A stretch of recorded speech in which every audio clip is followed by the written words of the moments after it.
there isn't really a solution. You can't just go and make gas cheaper. Welcome to EURACTIV's Beyond the Byline podcast.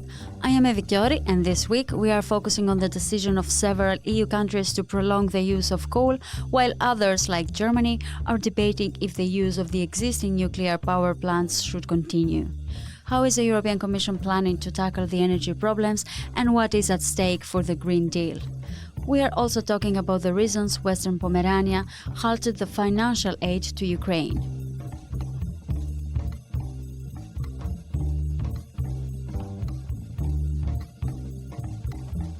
EU countries have put their coal phase-out plans on hold, as to continue would mean relying on natural gas imports from Russia. At the same time, Germany was debating the extension of the lifetime of its existing nuclear fleet to keep energy flowing. But how viable is this plan for the Commission, and how has changed the narrative around gas being the transitional fuel to renewables after the war in Ukraine? To hear more on this story, I'm joined today by Aneta Zachova from EURACTIV Czechia, Niko Kurmayer from EURACTIV Germany, and to hear more from Brussels, I'm joined by our environment and energy reporter, Kira Taylor. Welcome to the podcast, Aneta, Niko, and Kira. All heads are turned on the energy crisis, and Aneta, beginning with you, coal was expected to be excluded from the energy package by 2030. However, now that European countries cannot count anymore on Russian gas, it looks like the lifespan of coal has been prolonged. What's the situation with that? Yeah, you are absolutely right. Like, many countries set up their own dates of the coal phase out. Some of the European countries are more ambitious, some of them are less ambitious. But anyway, in Europe, there are still many countries that are highly dependent both on coal and on Russian gas imports. And they plan to replace coal with even more gas, because they've already the necessary infrastructure, and they just have to switch off the coal mines and plants to cut their emissions. But all these plans are now doomed to failure, because Europe obviously has to significantly decrease dependency on Russian imports. And as you can imagine, redrafting all these plans that were created in past years, it won't be any easy task. And some of countries, for example, included in their national recovery plans these projects that are based on the switch from coal to gas. So they have to maybe even change their national recovery plans that are funded from the European budget. And the reality is that there are not many options available. In countries like the Czech Republic, renewable sources of energy are underdeveloped. The Czech government wants to, for example, build new nuclear units, but it takes decades to finish their construction. So, the viable alternative is just to keep the source of energy you have already at home, and it means coal. And which countries put their coal phase-out plan on hold, and how are they trying to deal with the energy crisis? Yeah, I already mentioned the Czech Republic. There was no official decision made yet, but listening to stakeholders, you see that keeping coal mines and plants in operation mode is definitely the most preferred option.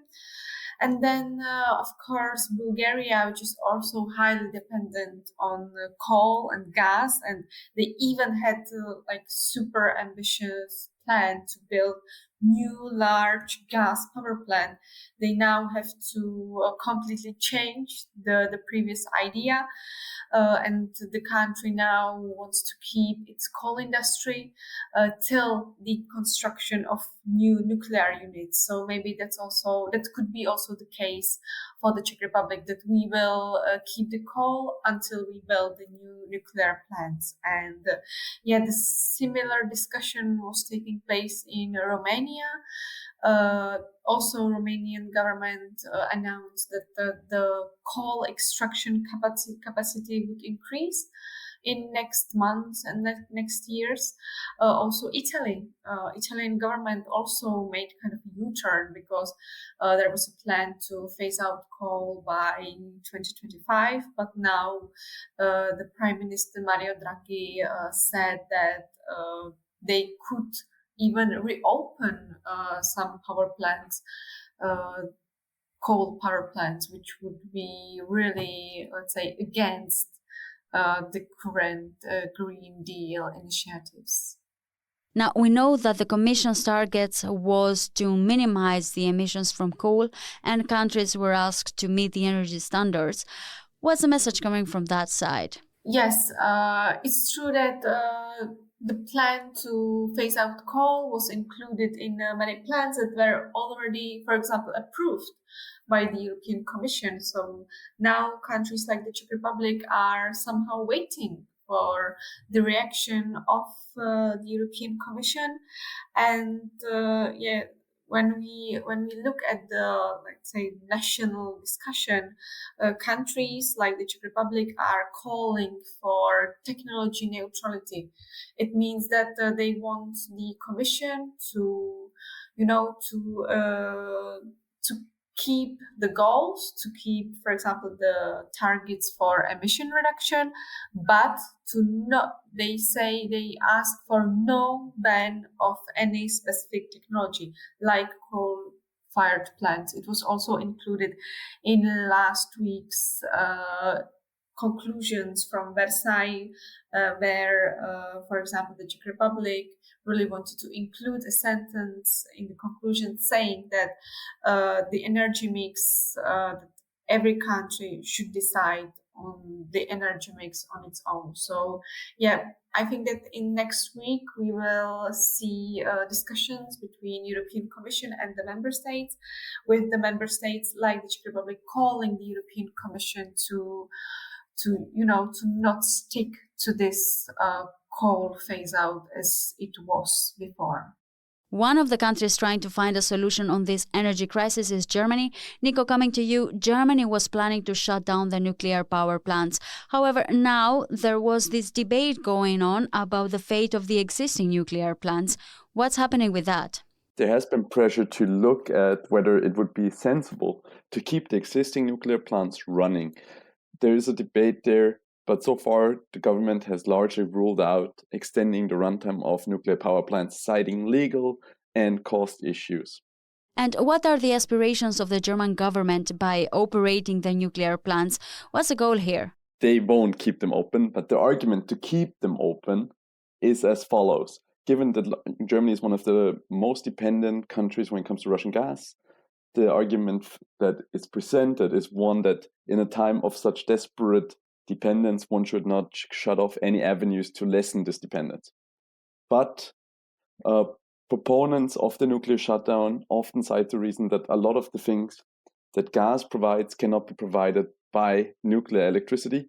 Not largely, this is referring to heat and industrial uses as feedstocks and the like.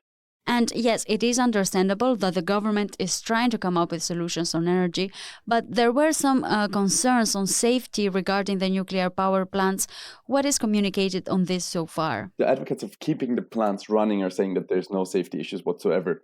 Well, the government has found in its examination of whether to keep them running that it would at least require a redone safety test and bringing those plants up to speed, because their argument is because these plants were planning to shut down this year, they haven't really been properly maintained and or upgraded, meaning that they're lagging behind the state of the art. This would be very costly and time intensive, warns the German government. And what's the reaction from the Greens? For the Greens, this is a big sticking point. You have to consider that the anti-nuclear movement has been one of their founding forces. Fleeting green figures are regularly seen at anti-nuclear protests. For them, this is non-negotiable. The mood is certainly shifting in the whole taxonomy debate. The taxonomy noted that both gas and nuclear could play an important role as a transition fuel towards a climate-neutral economy. Keep in mind, the taxonomy merely financial guidelines. But as the largest supplier of gas to Europe, Russia has now become a sort of country non grata this whole taxonomy is being called into question because a lot of the arguments are falling away, because the German government for a long time argued that they needed the taxonomy to finance investments into gas power plants. Those arguments are void. Yesterday, Patrick Reichen, the state secretary for the German government, said that the bridge has broken away, the bridge that was supposed to be gas towards a climate neutral economy. And as a consequence, the Germans are firing back up their coal power plants for now. So it seems like the Commission's plans and expectations on coal emissions are kind of falling apart. What is the Commission saying on that, Kira? Well, firstly, there has never been an EU-wide coal phase-out plan. There has only been incentives to get out of coal. So prices on the emissions trading scheme mean that burning coal is expensive. And also the 2030 climate law, which means that Europe has to reduce its emissions, its net emissions by 55% by 2030. That target is still legally binding. Countries still need to hit it, even if they keep burning coal. And this is something Vice President Frans Timmermans has highlighted. So he has said that EU countries can burn coal longer, that's fine, but they would need to switch to renewables because most countries were planning to use gas as a bridge. That bridge has slightly fallen away now. And so he's saying, well, yes, you can keep burning coal, but the renewables need to come in and you have to hit that legally binding target. Now, when I was in Strasbourg, this was when Timmermans started talking about this, I spoke to an MEP, Bas Eickhout, who's with the Greens. He was okay with it, but there were some concerns about where the numbers are coming from, because when it comes to the climate, it's really about the carbon that you are emitting in that moment, and coal emits more carbon. So there's those questions as to whether it would be more detrimental to the environment and whether this is a viable plan. So gas would be used as a transitional fuel, but as you say, gas isn't available anymore. Does that mean that more countries will turn to coal and the emissions will be higher in the end? Yeah, so a lot of EU countries were looking at gas as the stepping stone out of coal. So a lot of countries, like say Poland, are now very reliant on coal. They would move through gas and into renewables. But just over a month ago now, it's hard to keep track of the timing, the whole narrative around gas has changed, and it was cheap and it was fairly reliable, and now it's neither of those. So EU countries are kind of looking at how do they make this energy transition without gas, which was the kind of thing which was underpinning it. So yes, coal does emit more carbon. And it's back to that numbers thing of, well, how long can you extend the burning of coal without having that detrimental impact on the environment? And what are the plans so far to keep energy flowing in the EU? So the European Commission has announced its wonderfully named Repower EU to repower Europe, as Timmermans put it. It's a combination of different measures, so short-term measures and more long-term plans. So in the short term, more liquefied natural gas coming in from other suppliers, so the US, Middle Eastern countries, and also topping up Europe's storage of gas, which was hitting historic lows, and there are concerns kind of how you would refill that before next winter. And then on the other side, there's also looking at building up renewable gases, so looking at green hydrogen and biomethane, and then looking at electrification, which needed to happen anyway for Europe to meet its climate goals. But there is now a more of a focus on it, at least on the political level. On the practical level, maybe not, but we're seeing the European Commission and the European Parliament saying that they need to raise the renewable energy targets. Are there any decisions on EU level, but also individually from member states, when it comes to the price spike and how to help citizens to manage this crisis? The reality of the situation is that there isn't really a solution. You can't just go and make gas cheaper, and the expensive gas is pushing up the price of electricity. So really it's up to EU countries, not so much the Commission or the EU level, to put in place measures to protect the most vulnerable households. So in October, the European Commission came out with its toolbox, a series of measures that countries could use to mitigate these prices. Some countries have rolled out different parts of that. Off the top of my head, I think just over 20 have used different things to varying degrees of people liking it. Spain has been particularly criticised by energy companies for taxing windfall profits of utilities. And then you also have Spain writing to the European Commission saying we can't keep up this type of mitigation for electricity prices. So yeah, I mean, EU countries just have to keep looking at how to help people until the crisis is over. But really, REPowerEU is what they're looking for in the long run to actually move away from Russian gas and what is making energy in Europe expensive. Thank you, Aneta, Niko, and Kira.